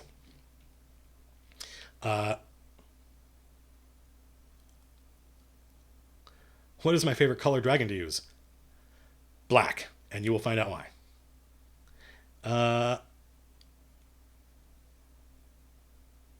John Wick says hello, and that I make him want to play D&D. I hope John sees this. John, I love you. I hope you're doing well in Arizona. It seems every time I check in on your Facebook, it seems like you're doing incredibly well, and that makes me very happy. John does not want to play D&D. John just wants to play with me for the same reasons I want to play with him, and that he's awesome to hang out with and awesome to play games with, and just awesome in general. D&D is antithetical to John's worldview, I fear. It's funny because tomorrow I'm going to go interview, for a video. We're going to video this. My friend Jim, whom you don't know or care about, but hopefully if I do a good job interviewing him, you will be interested. That's the experiment. And Jim is a friend of mine that I've known now for 16 years, and he is the best DM I've ever played with, and he doesn't like D&D. He got out of D&D in 1979. If not earlier, and was playing other games. And when he started hanging out with my friends, and he's like, okay, well, you guys play D&D, fine. He doesn't really care what the system is. And I was talking to him about this just the other day, so it's going to end up in the video. He said, I just fundamentally think the idea of armor making you harder to hit is dumb. And everyone has a goofy meter. This is a patented Matt Colville term. Everybody has a goofy meter, and everyone's goofy meter pegs at different places, and there's no... You just have to get to know your friends' goofy meters. Don't challenge them because they're just down to taste. That's what the phrase "there's no accounting for taste" means. I think we use that phrase now to mean you have no taste, but that's not what it means. It means we can't argue if it's just down to taste. There's no you like apples, I like oranges.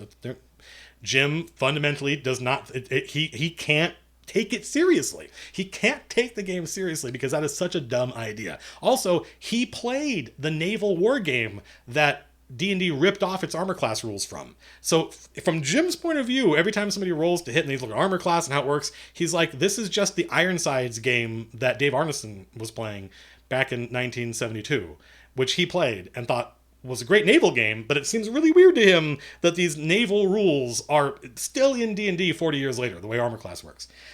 So that's an example of a good friend of mine. This is related to John, a good friend of mine who loves role playing and is a great DM, does not like D&D. And he's never gonna. As long as that is in there, he's never gonna like it. And there are similar things about the game that John objects to. So I I understand what Adino Enzite means, but really what John means is that he would like to hang out with me and play games with me, and I feel the same way, John. Let's see. Is that city in Alaska still a banned word? Yes. 7 purple ninjas left. Okay, so I think we're done. Are we done? Can we stop? My God, you people. Total D4. Jim thinks armor should absorb damage because that's what it does. Like, he doesn't want to see the rule of D&D contextualized differently. He wants to see it thrown out and replaced with a system where armor absorbs damage, because that's what armor does. Like, the only system that makes sense to him is one where armor absorbs damage. And if you think that's dumb, if you think Jim's attitude is dumb, then you do not have your head on straight. It's not a question of dumb or not dumb. Like, you like AC and you take it for granted. That's not dumb. And Jim doesn't. That's not dumb. We can't challenge each other's smartness. We have to instead accept that some people like this and take it for granted, and some people don't. And the fact that Jim thinks this is dumb doesn't mean he thinks you're dumb, right? He just thinks this system is dumb. I will leave when I want. Don't tell me when to leave when I want, Nightshade 13. Maybe I'll leave when other people tell me. Todd Schmitter has asked something way too many times. I'm sorry, Todd. Let's Ravenloft stories. Ravenloft. Have I played in Ravenloft? Is that what Todd's asking? I'm sorry, Todd. Is that what you're asking, Todd? Come in, Todd. Hello, Todd. Don't leave us, Todd. Todd, don't you die on me. Don't. Hello. Is this thing on?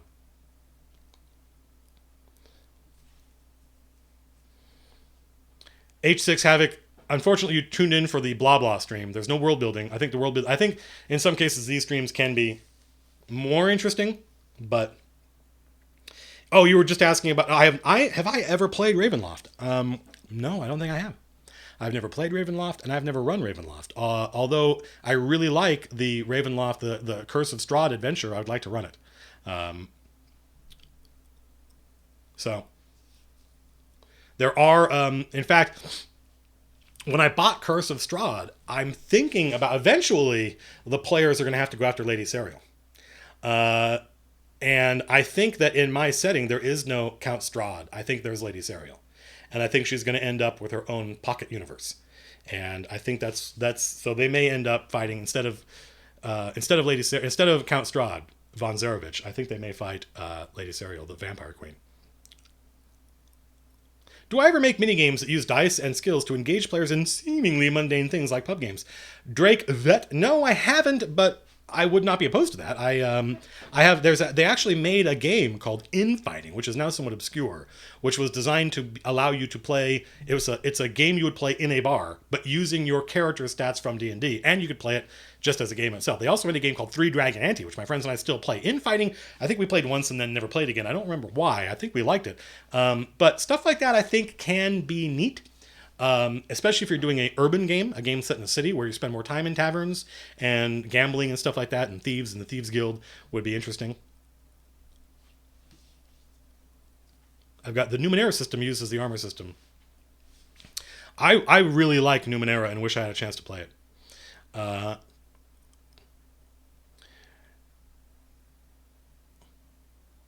What is my opinion of the Conan series? I love it. I read it, and I read it when I was in my early 30s, mid 30s. I didn't read it when I was a kid, and taken in context, I knew more about Robert Howard when I read it than probably most people do when they're reading it. So I was able to kind of contextualize some of the stuff. He gets accused of racism, which It's possible I skimmed over some stuff, but he's a dude that grew up in the 1914s or whatever, and he portrays these different ethnicities in the world of Conan very simply and primitively, and there's a lot of sexism in it. And but that didn't, we can't just stop reading Tom Sawyer because of what goes on in that book. So I'm able to take those things in context. And as far as I think that Conan is important. I think if you want to understand D&D, Conan is closer to the heart of Dungeons and Dragons. Conan, Fafhrd and the Grey Mouser, the Fritz Leiber books, Elric, and Three Hearts and Three Lions. These books are all much closer to the heart of Dungeons and Dragons than The Lord of the Rings or any of the stuff that's come since. Although that being said, that was only true in the 70s. It's probably not true anymore. I think people run a lot more plot-based stuff. So I read Conan and I loved it. There's also, if you're not interested in words on page and prefer pretty pictures, there's a great adaptation of Conan by Kurt Busiek that is very true to the original stories and is beautifully drawn. I think it's Kurt Busiek. So, as long as you can take Conan, as long as you can take Robert Howard's writing, like the dude was crazy in love with the Navajo. He grew up in and near a bunch of Indian reservations, and he just idolized those guys. He thought that is the way man should be. And so, even though he had very primitive attitudes toward race and gender, mixed in with that is his affection and respect for and promotion of the kind of Native American lifestyle and attitude. He thought those people were living, he thought civilized man there wasn't much of value there. So you got to take the good with the bad sometimes. You can't just write somebody off. You can't write an artist off because they had crazy, ridiculous. I hope that people would not judge me by the dumbest things I thought. Right? I'm not saying he didn't think dumb things. I'm saying, do we have to judge people? If you've read my books, you're gonna do is a person only as good as the stupidest thing you've ever done. G-Mang, are you a game designer there? G-Mang, do you know, who do I know? I mean, of the people I know, I'm trying to think if I still know any designers there. I don't think I do. I'm good friends with a guy named Jeff Chandler and a guy named David Padron who work on the social media. The David Padron is the producer for All Chat. I know a bunch of people up there. I've been to I have a mug that's got my face on it. I have been up there. G-Mang, you have a good job. What's the stupidest, funniest PC death I've ever encountered? I once put on a necklace because I thought it was a necklace of fireballs. It was not a necklace of fireballs. It was a necklace of strangulation, and I failed my save and I died. I don't even think I got a save. I think the DM just said, "You're dead." I'm making a little to that DM. I'm not wasn't really. I mean, that's D&D, right? But I was so angry.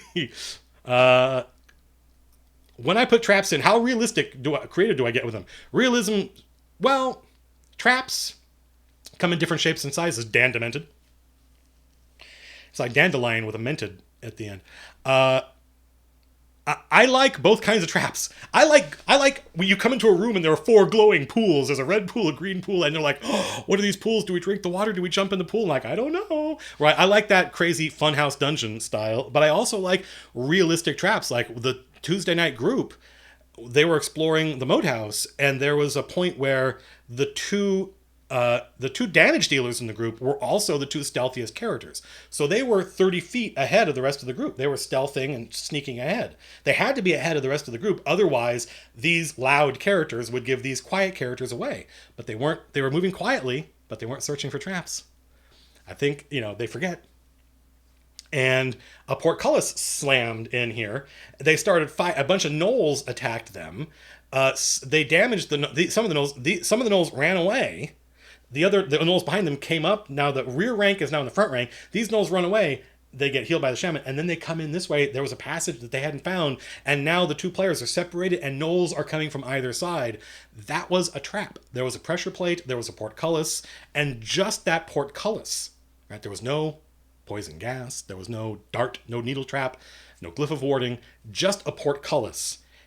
And the fact that the gnolls knew the terrain, they knew this dungeon, and there was a way to get from point A to point B. There was a secret door the players hadn't found, which I left out of the description. I apologize. That portcullis was the trap. and the players ended up divided and screwed. And you know what they had to do? You're gonna love this. Those of you who stuck around till 8:41 on a Wednesday night to hear this part of the stream, you will. This is your reward. They asked, what are the dimensions of the sport? Like, can I put my hand through? I'm like, sure, air on the side of the players, right? I have just screwed them, right? So when they start asking questions like, can I put my hand through the portcullis? I say, sure, yes. And they're like, okay. So Anna took her portable hole, stuck it through the portcullis, stuck it to the side of the wall that the ranger and the thief were on the other side of the portcullis of, and trapped and fighting and about to die from the gnolls. So now there's a portable hole open on the side of the wall next to the portcullis on the not Anna's side of the wall. The two heroes that were separated from the rest of the group jump into the portable hole, and then Anna peels it off the wall, pulls it back through and lets, right? Isn't that amazing? Isn't that the best thing? Isn't that the best thing that ever happened? I was like, oh my God, I love this game. LUV, I love this game. Have I read Larry Niven's Ringworld? Yes, of course. What do you think? What do you come here for? Do you not come here because I am the... Do I not? Hang on. No, I don't know. Larry Niven's Ringworld. Who's Larry Niven? No. What do I think about a variant on my D12 encounter system where you get an encounter on a 1 or 2? Yeah, that's fine. Low. I think rolling low is bad. Rolling high is good. So depending on whose perspective it is. This stream is actually really good to calm your nerves before A-levels. Is it in the morning? Over in the UK, it must be. Have I read the Wheel of Time series? Well, Nightshade 13. I did have that unpleasant duty because I was working on the Wheel of Time RPG. I think I transferred off that project to the unreleased Dune D20 RPG. And so I had to read that stupid book. And I was like, this is terrible. This is terrible. This is awful, awful writing. And the good news is there's a lot of it. So what was that? I just heard dozens of viewers tuning out. I apologize because I know they're really popular, but in fact, the Wheel of Time is kind of what the thing I was responding to when I decided I wanted to start writing fantasy novels. This was a fantasy novel when I was growing up, right? Let's take a look at how many pages this is. It's not even 300 pages, 262 pages, and this was a book. Okay. And now this is what they look like. Stand by. This is the book I'm trying to get through right now. Look at this thing. Dead House Gates. And I can't do it. I can't get through this book. This is my 4th or 5th time. It's just so you know, you can actually look this stuff up. This book is, I believe, as long as the entire Lord of the Rings. There are a couple of Game of Thrones books that are as long as the entire Lord of the Rings. So that like, you know, quantity is quality attitude I do not. And so I tried, but mind you, I really like George R. R. Martin, brilliant writer. Stephen Erickson, brilliant writer. I got hooked on his books from the short stories that he writes in his universe, and I'm like, this guy's a good writer. But I have not that it's mostly like that. The idea that bigger is better does not. But whereas Robert Jordan, never read anything by that dude that I thought was coherent English. Redwall, thoughts? I don't think I've ever read Redwall. Although I did read Mouse Guard, which isn't that basically the same thing? Do you think it'd be cool to run D&D in the world of Thomas Covenant the Unbeliever? No, God, that would be awful. That would be terrible. Yes, I agree with Hjortkær. Thomas Covenant's world is very poorly suited to Dungeons and Dragons because everything that happens in the land, which is the name of that world, like Middle Earth, the land, everything that happens in the land is based on Thomas Covenant's psyche. It is literally a psychological landscape. It is not designed to be adventured in. I actually think Middle Earth is a very poor adventuring world as well. And I worked on a Middle Earth RPG. That being said, I have stolen moments and scenes from... that guy's a good writer. Although it never surprises me when someone bounces off those books. Any advice on rewarding players? I usually use pizza. This 1 hour... Okay, we have to be done. We have to be done. Have I played GDW's Twilight 2000 or Star Wars? Negative. God, there are people out there who are up at 4:42. Go to bed. A player wants to play as a certain small garden-dwelling race. What do I do? You know, if somebody wants to, if somebody wants to play a gnome, that's fine. I played. Of course, I played Baldur's Gate. What do I look like? God, like once again. Yeah, it was brilliant. Anna is a lot of fun to play with. I'm very happy that she's in my group. So we're almost done, I think. Uh,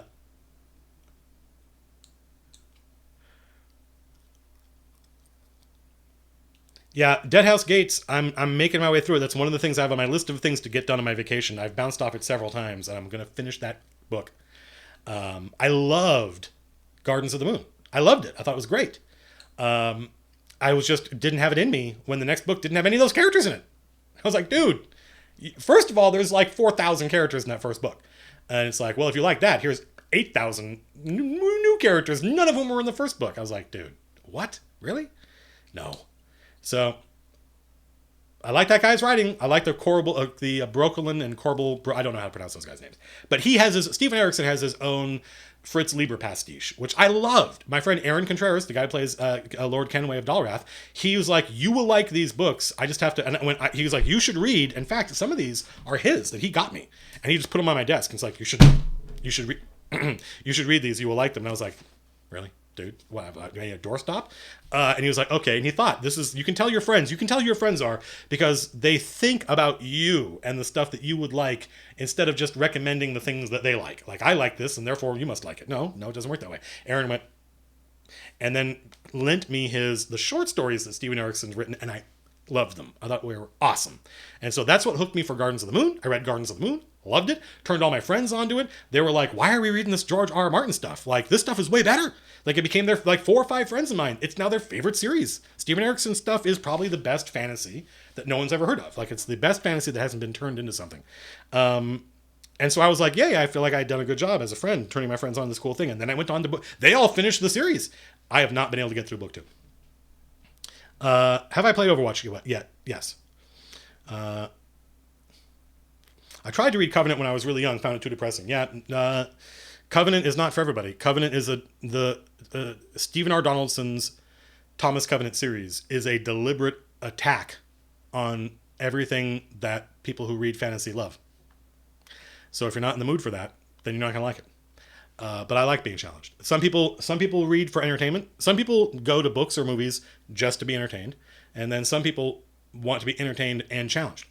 And I'm one of those people. I love Guardians of the Galaxy. Brilliant movie. Loved it. Loved it, loved it, loved it. Saw it 4 or 5 times in the theater. There's always usually one big popcorn movie, Fury Road, the J.J. Abrams Star Trek, that I end up just going crazy for and loving, unironically, seeing it over and over again. But I also like to be challenged. And so the Covenant books were great for me.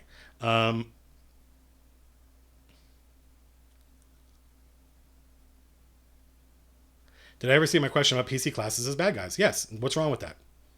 I guess I don't understand the question because I do it all the time. My thoughts on players wanting to use monsters as PCs in 5e. Let them. Just power that thing down. Like Gary Gygax in the very first D&D books, 1974, the 3 little booklets, the 3 little brown booklets, said the very first thing ever published by D&D, the dude had already encountered players who wanted to play monsters. And he's like, your players are going to want to like have a player that runs a dragon. He's like, that's fine. If they want to do it, let them. Just make sure it's a first level dragon. Make sure you have to depower that thing in order to get. And the problem with that, of course, is the players they want to play the sexy, juicy thing. Once you take all his abilities away and say, here's what a first level version is like, they're like, oh, I don't want to do that. It's like, well, okay. But if they do, then you're golden. A friend of mine wants to play a construct, but doesn't seem to have any solid grasp of how RPGs work, and is stuck in video game logic. And look, yeah, I don't know. If your friend wants to play a construct, I'm of 2 minds. One, don't be afraid to say no. It's your game. Say no. There are no constructs in my world. Right now, your friend that's. I think saying yes to questions like that is best, but it's harder. It's harder and it requires, I think, a better GM. I don't know. I don't have a problem saying no, but I never do it anymore. Does that make sense? Somewhat contradictory, I realize. Do I contradict myself? Very well, then I contradict myself. I contain multitudes. I would have no problem telling a player, no, man, there are no constructs in my world. Like, it's a bad example because there are constructs in D&D, right? It is genre appropriate for at least what's between the covers of D&D. Like, what's the mechanical men from Eberron? Those things are in there. So if somebody wanted to play like a giant robot anime character, I'd be like, no, that doesn't make any sense. Nil pois, start again. But if they're doing their best to meet me halfway, right? If they've read my handout, like my friend Gertz, who I told him he read the handout, right? He read it and was talking about the information in it. So he has already met me halfway as far as I'm concerned. And I said, you don't have to play a human, but I recommend it because it's a game about humans and human politics. And if you don't play a human, you're going to find yourself on the ass end of that. And you're not going to have as much fun just because, you know, you're going to be like, oh, this guy just got made a duke and this guy, you know, blah, blah. And he's like, that's fine. I want to play a Mool from Dark Sun, which isn't even in the player's handbook. I don't even think there is an official 5e Mool yet. So not only does he not want to play not only does he not want to play a human, he want to play this crazy thing from another planet. And I was like, okay. And I said, okay, fine. And we worked it out. And I come up with a cool way for him to be in there. I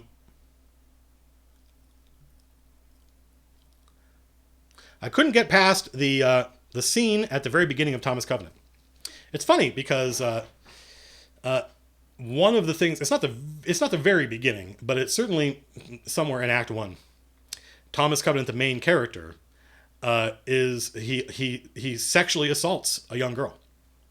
And when I first read it, I was 15. I did not even understand what I had just read because he's in this kind of fugue state when it happens. He's not in his right mind. And the way it's described, I'm like, what did I just read? I literally didn't understand. I was a very naive teenager.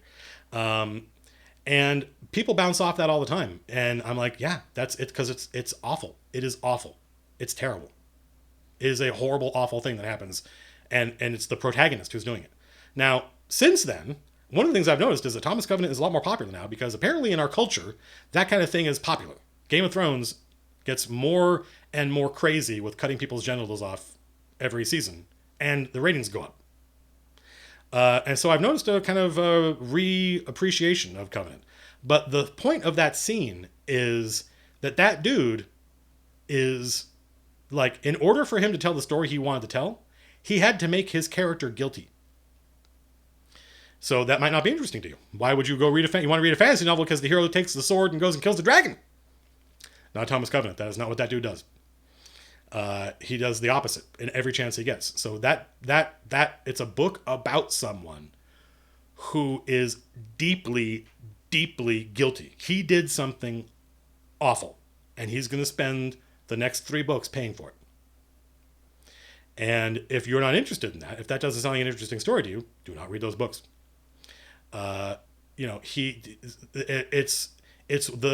guilt is the thing that is at the center of that book, and it's the reason I wanted to write fantasy, because I felt like when I read the Covenant books, I felt like I could write anything I wanted. I could write science fiction, but I was like, the Covenant books taught me that fantasy could be about ethics, right?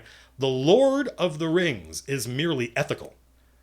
The Covenant books are about ethics. And I was like, this is what fantasy this is what makes fantasy different than science fiction. Science fiction is sociological, right?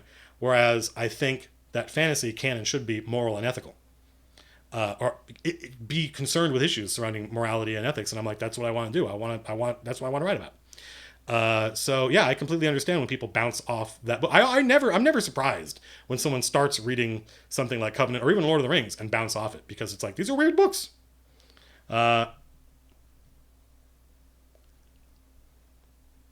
So I think we're going to be done. Me talking about all the horrible things that Thomas Covenant does. What a great way to end the stream, right? What info do I include in the handout? As little as possible, because I want the players to read it. So constrain yourself. What is the book of Stephen Erickson's short stories? Let's take a look. Stephen Erickson. If I just type BR, there we go. Boop. These things. This looks like it's a collection. I always hate, this tells you a lot about the way my mind works, and I use the word works quite wrongly. I hate the little like URL SQL query data that they put in things like, this is how this user ended here. Boop. Check those out. They're super awesome. All right, so we're done. We have to stop sometime. The entire Thomas Covenant series is about self-loathing. On the surface, that is true. He's racked with self-loathing because of the guilt that he feels. All right, that is it. All right, we're done. I hope you guys enjoyed that. We ended on a down note, talking about what an awful character, what an awful person Thomas Covenant is. Go read Pawn of Prophecy. Nothing like that ever happens in this book. It's the most frothy, it's like root beer. This book is basically root beer. It's fantasy root beer, but I love it. I unironically love it. Did we talk about everything? Did we cover all the stuff I wanted to cover? We took the comic books I got. I think that's it. It was the last. Did we start at 7? We started a little after 7. So we're only 2 hours. We're only an hour late. I can do this for about 2 hours. Everybody's leaving. I'm gonna do it. I'm bringing this is the thing with the stuff where I click on this thing. We may do another Q&A in the future. I feel like there was a lot of stuff that we could have talked about that we didn't. I feel like there's a lot of stuff people have asked me on Twitter, that people have asked me on YouTube that we didn't talk about, that we didn't cover. And it looks like are there 212 people watching? That's insane. You people are crazy. Go to bed. Go to bed. All right, everybody. Oh, no, this is the wrong thing to bring over. All right, you can see the infinite Matts. Mattception means we're going to stop screaming. We're going to stop screaming. Never stop screaming. Look at this. Is this the hair you guys have been looking at for the last? This is crazy. I feel. How does anybody take this seriously? When this is what's happening, it looks like a Yorkshire Terrier died on top of my head. All right, folks, have a good night. I will. I don't know when the next video is. I ordered a new.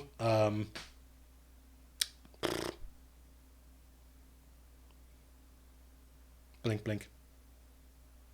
Teleprompter. I have this thing, which I bought, and it's cheap. And you put the camera here, and you put your iPad here, and the camera sees straight through here, but the text goes bounce, bounce. And so when I look into it, I see, like if I do it right, and it's just this hunk of metal. And the first couple of videos I did, I had a script. And I think the last couple of videos I've done, the first couple of videos I had a script, and I think they were some of the best. I think the last couple of videos I've done should have had a script.